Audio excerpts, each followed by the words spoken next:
Well, welcome to the Business Spotlight series. My name is Heather Frierson, and I'm your host of the Business Spotlight podcast. And today I have Kevin Tolbert, founder and CEO of Bearded Barber ATX.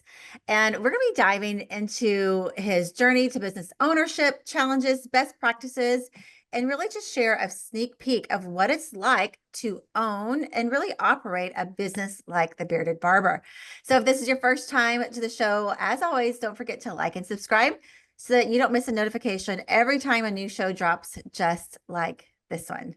Well, Kevin, welcome to the show. I'm so glad you're here. Thank you so much. I appreciate you having me today. Of course. And I'll have to say, like I said before we officially started recording, I love the setup you have. You are representing the Bearded Barber and Austin, Texas for sure. I love it.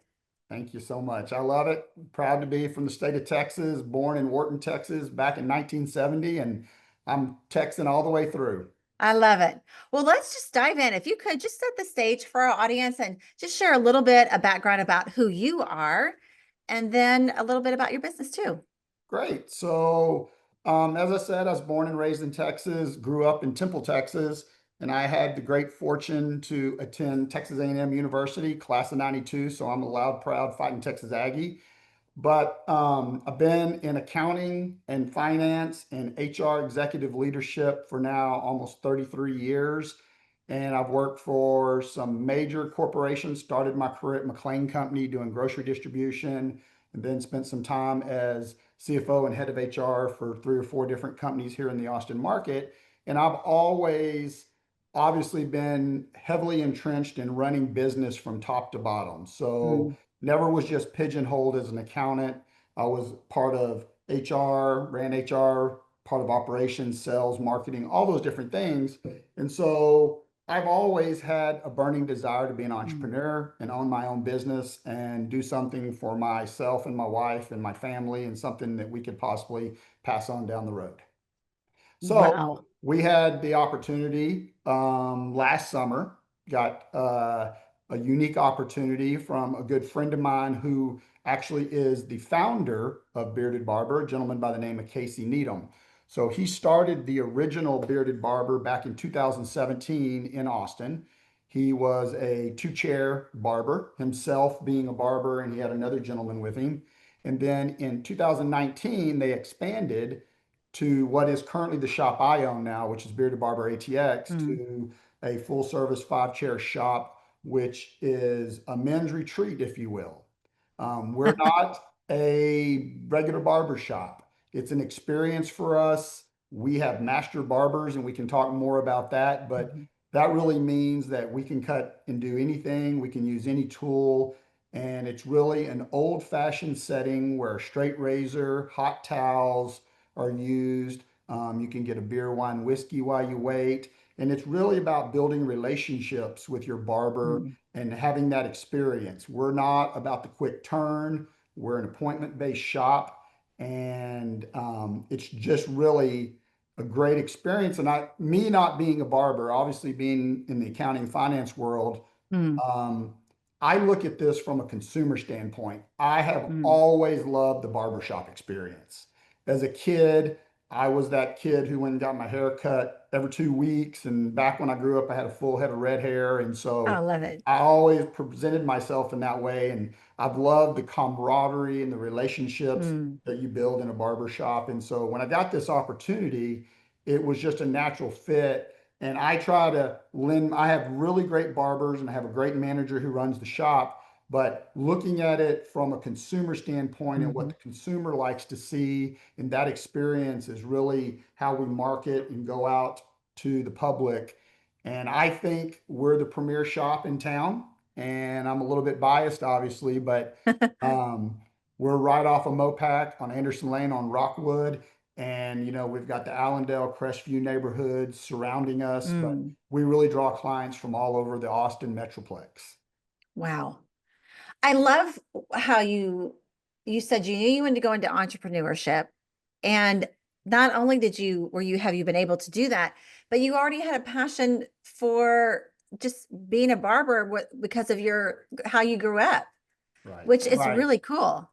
Yeah, and you know, again, I think a lot of people have that spirit and want to be entrepreneurs. There's obstacles in the way. Maybe they don't have the legal part, the Mm, accounting part.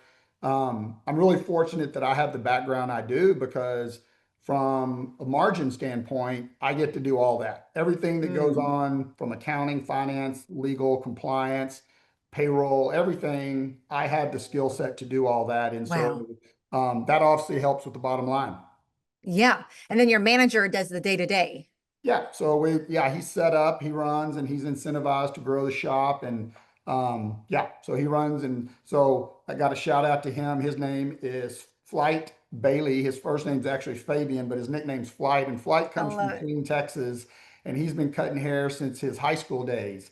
And Wow. so again, when I talk about that, we have master barbers. There's nothing against any other shops. Hmm. We're not a volume shop. We're not trying to just absolutely run as many people through the shop as possible. We're really trying to serve our clients and give them an Mm, experience. And I tell a story often. I used to have a standing appointment with Casey back when he was the owner and founder. I'd go like every other Friday and get my beard trimmed. And I couldn't wait to take a picture and put it on Instagram and tag Casey because I thought that was the coolest thing. And just getting people to feel good about themselves and mm. giving men that opportunity to have that, I think is really important. Yeah. What year did you say you took over the business? I bought it, so we closed last October. So I've owned it. My wife and I, it's a Texas LLC. We're S corp by tax designation, but my wife and I, Catherine, we own 50/50. So there's not going to be anything that I own that she's not going to own 50% of. Awesome. That's a great partnership, I would think, with your wife. I love that you do it Yeah, together. she's a rock star. We met many years ago, so we've been married 28 years. Mm, Be 28 years this year. We've been together a little over 30, but she spent most of her career at ExxonMobil. So we have a great corporate background to help run small yeah. business. And we're hopeful, and we'll kind of jump to this later, but hopefully this is just the tip of the iceberg for us. And Yeah. so Yeah. we're looking at expanding the current concept and to some of the other surrounding towns around the Austin Metroplex. Mm, And then additionally, last year when we did this, we opened a holding company called Luna Isol Tejas Holdings. And that Bearded Barber is officially not under that umbrella, but we opened that just to kind of prepare ourselves for future setup if we want to expand mm, into other small businesses, which we do. That'll give us an umbrella to put them all under one tax structure and do some yeah. creative things from that standpoint. I love that so much.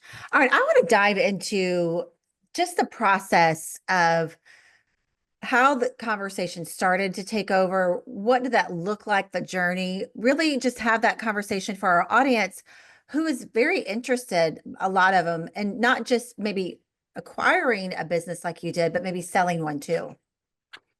Yeah, so in my corporate world, in my career, I've done 7 mergers and acquisitions, being on both sides of the fence. So I do have a background in that, which kind of lends itself. But I'll Hmm. tell you, I don't know that that gave me any advantage. This was a known entity. So I'm sitting in the barber chair, in Casey's chair, and we start talking. So in during COVID, Casey and his family relocated from Austin to Liberty Hill and built a new home. So Hmm. Casey opened a second shop in Liberty Hill. But again, Casey is a barber. He stands behind a chair Hmm. and runs his own chair every day that they're open. So, under that scenario, as you can see, having 2 shops and just relying on a manager in Austin, it became challenging. They needed a little Hmm. more attention, if you will. And so that's how the whole thing came to be. But from a putting out the word of getting into that, I mean, you can always go on the broker list, but that's a Hmm. whole new ball game when you start getting brokers involved, in my opinion. And Hmm. that's nothing against brokers. They serve a great purpose and get people to market that otherwise might not be able to. But it's almost like recruiting when you have a known entity or a referral and you have some kind of inside knowledge. Transactions are usually a lot more easier to execute. Hmm. Yeah. So So, you already had the relationship, you're already a client. So mhm. the conversations start and it just becomes a I'm selling and I want to sell it to you. Yes, initially, I mean, I wasn't, I mean, I don't want to say that I can't get into Casey's head. I don't know that Yeah, he was sure. talking to anybody else, but yes, that's very much like the conversation went. And at that point in time, I had never spent any time looking at it from a business standpoint, meaning I Mm-hmm. had done no due diligence. I had Mm-hmm. no earthly idea, maybe a loose idea, but I had no earthly idea of the financials, if you will. Mm-hmm. And so starting, I guess, summer of last year, we went through a pretty detailed due diligence process that Mm-hmm. I ran. Again, that's something in my life that I've done for multiple Yep. companies and my execution of other deals. And so we did that and we went the traditional SBA route. So Mm-hmm. Catherine and I got an SBA loan, which, and I used Plains Capital to do that because I have a strong Mm-hmm. relationship with them. So shout out to them. And so yeah, so going the SBA route, I've always heard, I've never done that in my public or career out in the world, but that was a very interesting Mm. situation and going through all the hoops you have to jump through with them. Mm. But again, we were able to execute that and get Casey, get the acquisition price financed with a 10% down payment, and we're off to the races. That's amazing. Were you already, were you working full time at the time and decided like I'm gonna retire here and do this, or how did that even work, or does work? Maybe you're still working corporate. Yeah, I've had off and on here and there. I left. So my last big role that I had was I was the chief financial officer and director of HR for EEA Consulting Engineers, which was at the time one of the largest contracting mechanical electrical Mm. engineering shops in town. Um, so I left them in early 2024. And Mm-hmm. then I was trying to figure out what my next step was going to be. And again, I've done this accounting and CFO Yeah, and HR stuff for a long time. And I wanted to just kind of branch out and do something else for good. myself and have a sense of ownership instead of always working for somebody else. And so Yeah. that's where we So you are. had, Go ahead. sorry, I'm sorry, I cut you off.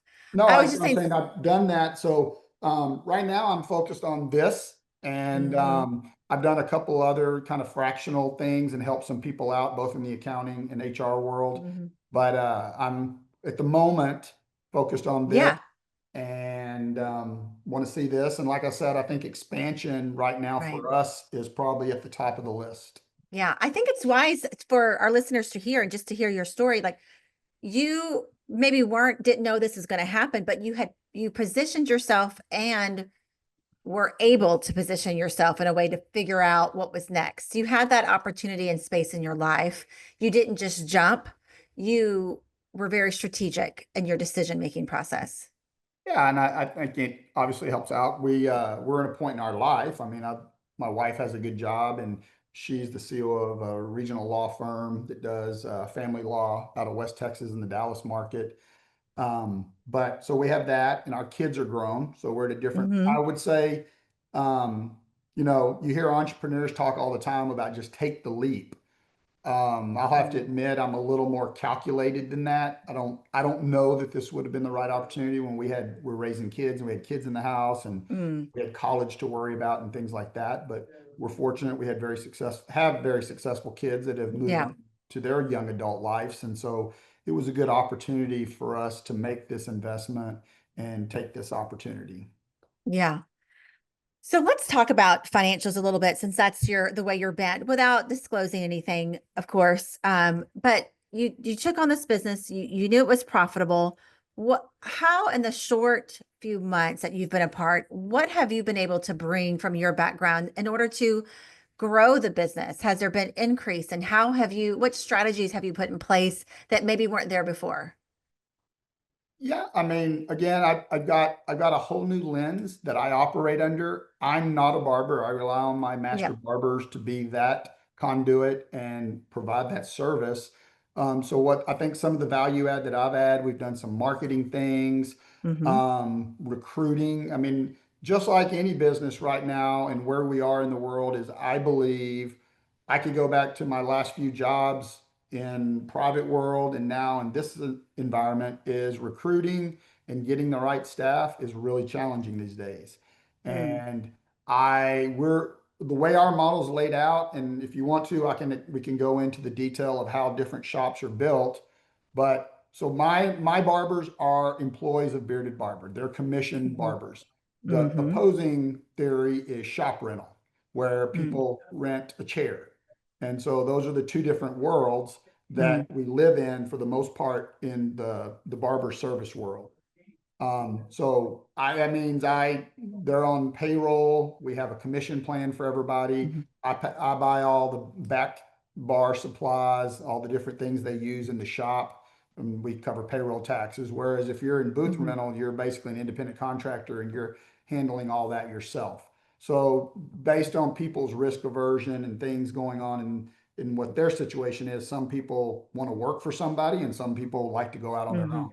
And so but we have been able, we've expanded some hours.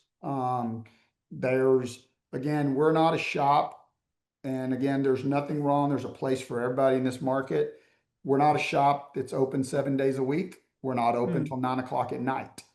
mm, We have pretty standard hours. We're Tuesday through Friday, 9 to 5, and historically we've been 9 to 2 on Saturdays. We've expanded that recently to Saturday to be 9 to 4.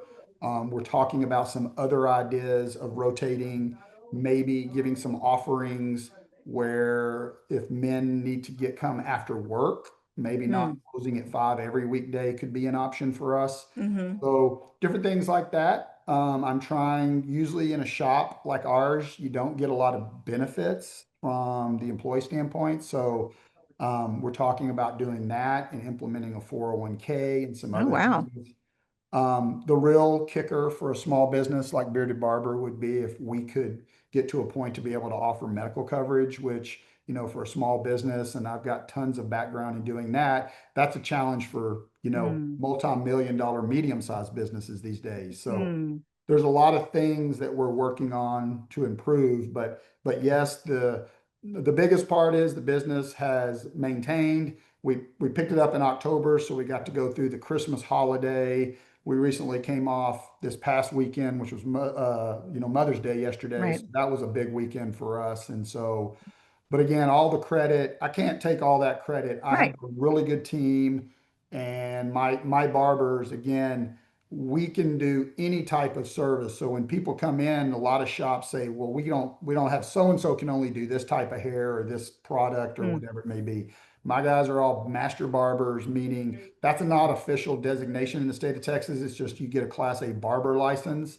mm, But being a master barber means you have the experience and the knowledge to cut any type of hair and provide any type of service with clippers, scissors, and then yeah, straight razor work is just second to none. yeah. So you're not even a year in yet, but you've already implemented so many things. You said marketing, you're thinking about 401(k), but really transitioning from, did you transition them from renting to being employees? Was that No, something, but they were it already was there? originally set up as Okay. a commission shop, and we went through a little right before I took the shop over. There was a little turmoil in the Sure. fact that one of the things that happens is from a commission shop, eventually a barber could graduate, what I call graduate, onto having their own shop or running Hmm. their own booth, if you will. Yeah. And so we had two of our lead barbers, actually our top two, leave for their own place. They Hmm. currently are running their own shops, and that's happy for them. Yeah. Think the world of them. So yeah, we getting having that and just keeping staffing and keeping our setup is really what it's about. And Yeah. getting, like I said, we're appointment based. We're not in a high traffic area where we live by people walking by and just stepping into the shop. It does happen and we welcome that, but Hmm. if we have an appointment available, we'll take care of you. Yeah. So you mentioned two of the barbers leaving, and there's always challenges when there's Mhm. a transition. Can you share maybe another challenge that you've had to work through by being a new owner and how you overcame it? I'll tell you that the biggest the biggest challenge in my entire career, and there's no different here, is being a good leader, Mm, being a servant leader, and showing humility and showing grace. And just like anything, I think my biggest challenges across my career have been mentoring and training and being there for my employees so they feel supported. And that's no different here. There's a mhm. couple of the barbers that have had life situations and we supported them with time off. I mean, even though there's not really, I mean, if you're not at work, it's hard. You can't make money, right? And so Yeah, it's service. But we've had some life situations that couldn't be avoided. And so I think yeah, that's been the biggest challenge, but it's not anything that I'm not used to. And I think a lot of the training and leadership stuff I've gone through early in my career really yeah, lend me to be effective in those situations. yeah, for sure. When you think about the business long term, where do you see it long term? And maybe what are some of the roadblocks that you're already, foreseeing, um, that you might have to move out of the way? I mean, I think I'm a very aggressive business person, so I do Mhm. think if you got to be growing. I think you always got to. Yeah, If you ever think you've made it, then I think you're probably behind. And so, good. potentially we debate things. The one thing I think that I've brought to the shop is Hmm. transparency. So Mm. I've always managed with an open book at all the companies I've been with. We don't put people's salaries on the refrigerator anymore like we did, 30, 40 years ago. Oh But my gosh, that but was we a thing. do, yeah, yeah, yeah, I could tell you some stories, um, but we do operate with an open book and I'm very transparent. And what I'm trying to do is share that business knowledge with my barbers and be Mm. transparent in that and be informative. And so I do think they appreciate that. We hold team meetings and things like that. But I do think, possibly offering new services. We've talked about that. And when I say we've talked about it, it's open dialogue with my barbers because again, they're the ones that are executing that service. And so Yeah, we have a great partnership. I'm trying to help on the business side and they're supporting on the execution side. yeah. But growth, expanding services, expanding locations, I think that's the short term, probably in the Hmm. next 6 to 12 months. There's a strong possibility. I'm actually actively involved in looking at new property in some of the neighboring areas, Yeah. Austin. Um, so yes, so we're going to try to open up another concept. And then obviously with our holding company, we haven't really talked about it, which doesn't tie directly to the barber shop, but with all my background, we're hopeful that there's going to be some other opportunities that we're presented with where Mm. we can help other service organizations, um, and build out our portfolio in that regard. I love that so much. I love that the goals that you already have for this, even even though you're newly in it, you're already seeing such big vision. Yeah. You're not just in this for the money, obviously, even though that's a perk. Of course, it has to be, we have to be in it financially, we have to make a profit. But what would you say is your underlying why for this? My underlying why again, and I don't want it, it's not self-serving, but again, I had a successful career. I've been I mean, the right-hand Hmm. man, if you will, to multiple CEOs where we did really well performance-wise and the companies grew. And I just have a lot of knowledge. And I tell people all the time, I've probably made more mistakes, made a lot of mistakes to learn what I know now. I didn't just wasn't born with all this, but Hmm. I am a human being, but I just wanted to do something for myself and for my family. Yeah. And, that ties directly to Yeah. I have no intentions of retiring. I have no qualms to tell you I'm 54 years old. I'll be 55 this year, but I'll probably still have another 20 years Yep. in me. And, the state of the world right now in the country and Social Security and all that good stuff, I really wanted to have some type of income structure, post when Hmm. Catherine and I stopped working. And I think we're got ourselves in the right spot, in the right position to build that out and kind of make that flourish over the next 15 to 20 years when we Yeah, need to rely on it. I love that. Yeah. Before we get into some fun rapid fire questions, you obviously leadership is important to you and your family. Where do you get your support from to really the people that are around you that challenge you and cheer for you? I mean, my number one fan is my wife, Catherine, and she's a superstar. Yeah, And yeah, I mean, that's great. most people that meet us like her a lot more than me. So, and that's the way I'd like it. But yeah, we do have a strong family core, and I was Mm, raised by a very, very, very strong mother, and she still lives up in Temple, Texas, and she's doing well up there. But yeah, I grew up with a great family. I have two sisters. But as I mentioned, Catherine and I built out a yeah. great core family. We have two boys. Our oldest son, Jared, is a third year medical student down in San Mm, Antonio. He's going to be the first medical doctor in either family.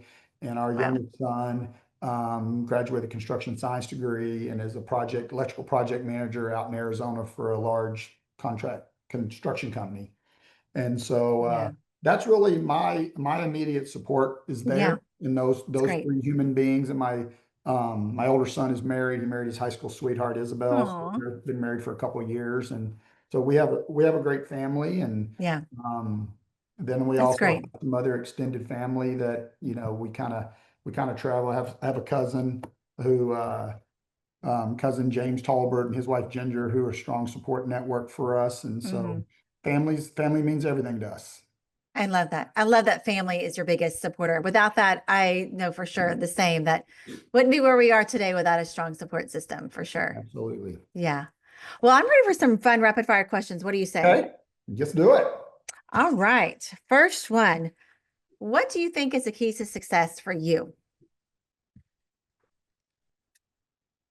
The key to success, like we said earlier, I do think it's about being gracious and humble and creating Mm-hmm. relationships that last and Mm-hmm. caring for your fellow, employees are not just employees, they're fellow human beings. And I do think that that is ultimately what you have to put first.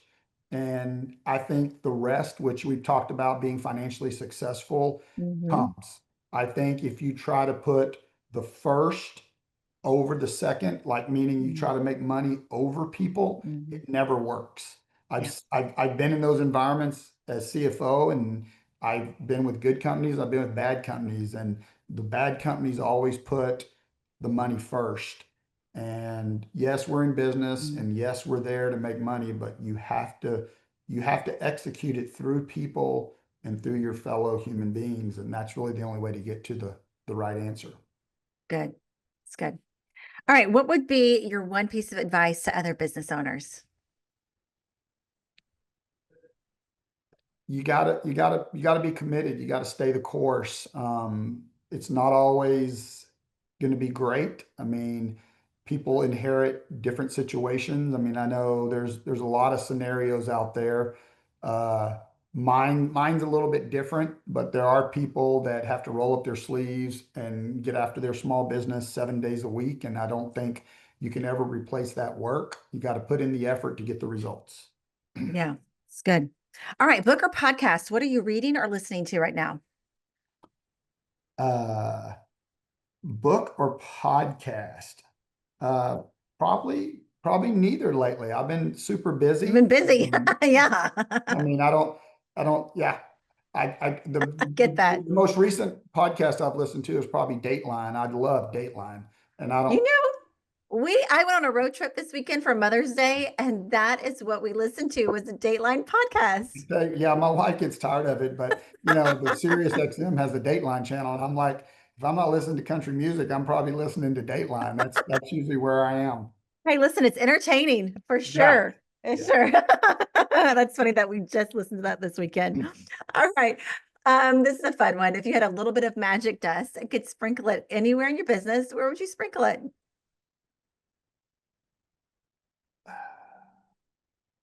I would sprinkle it. I would sprinkle it on all the men in Austin just to get them to understand that you deserve to be treated well. You deserve that high-end experience for yourself. Take a moment out, take an hour out of your day, come look great, have a great experience. And we're doing really well and we're growing, but I want our appointments to be the hardest thing to get in Austin, Texas. Mm, That's what I want. I yeah. I believe our barbers deserve that. Yeah, I agree. That's So amazing. Before we get to the last question again, I just want to kind of follow up with that. How are you getting the word out besides this podcast? How are you marketing and people finding you guys? So Instagram is our greatest. Mm-hmm. So we have a Bearded Barber ATX. We also have a very robust website, beardedbarberatx.com.